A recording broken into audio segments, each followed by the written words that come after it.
Hello guys, അപ്പം നമുക്കിന്ന് കോളേജിൽ ക്രിസ്മസ് സെലിബ്രേഷൻ ആണ് കേട്ടോ. ഈ കാണുന്ന ഡെക്കറേഷൻസ് മുഴുവൻ ക്രിസ്മസിലേക്ക് വേണ്ടി ചെയ്തതാണ്. ഓൾമോസ്റ്റ് December 1 മുതൽ ഈ ഡെക്കറേഷൻസ് ഒക്കെ കോളേജിലുണ്ടാവും. പക്ഷെ ഇത് രാത്രി കാണാനാണ് അത്രയ്ക്കും ഭംഗി. ക്രിസ്മസ് സെലിബ്രേഷനൊക്കെ കഴിഞ്ഞ സ്ഥിതിക്ക് നമുക്ക് ഫുഡ് കഴിക്കാൻ വേണ്ടി പോവാം. നമ്മളിന്ന് ഹോട്ടൽ ലിസിയിലാണ് കേട്ടോ ഫുഡ് കഴിക്കാൻ വേണ്ടി വന്നത്.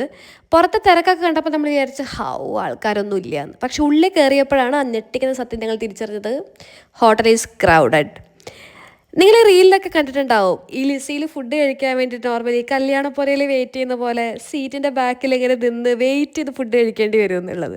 എല്ലാവർക്കും നോർമലി ദേഷ്യം കയറും. പക്ഷേ trust my words guys, that wait is worth. അവർ സെർവ് ചെയ്യുന്ന എല്ലാ ഡിഷസും അത്രയ്ക്കും അടിപൊളിയാണ്. വെറുതെ എല്ലാ ആൾക്കാർ ഇങ്ങനെ വെയിറ്റ് ചെയ്ത് ഇവിടുന്ന് ഫുഡ് കഴിക്കുന്നത് കേട്ടോ. ആൻഡ് ഇതവർ സെർവ് ചെയ്യുന്ന 70 രൂപയ്ക്കാണ്. അപ്പോൾ അതിൻ്റെ കൂടെ നമ്മളൊരു എക്സ്ട്രാ ഫിഷ് ഫ്രൈ വാങ്ങിയിട്ടുണ്ടായിരുന്നു. അതിൻ്റെ കൂടെ അവർ സെർവ് ചെയ്യുന്ന masala is so good and the fish is so fresh. ഞാൻ ഭയങ്കര ഓവർ ഹൈപ്ഡ് ഹോട്ടലായിരിക്കും എന്ന് വിചാരിച്ചിട്ടാണ് ലിസിയിൽ പോയത്. എൻ്റെ ആ മുൻവിധികളൊക്കെ മാറ്റിയിട്ടുണ്ട്.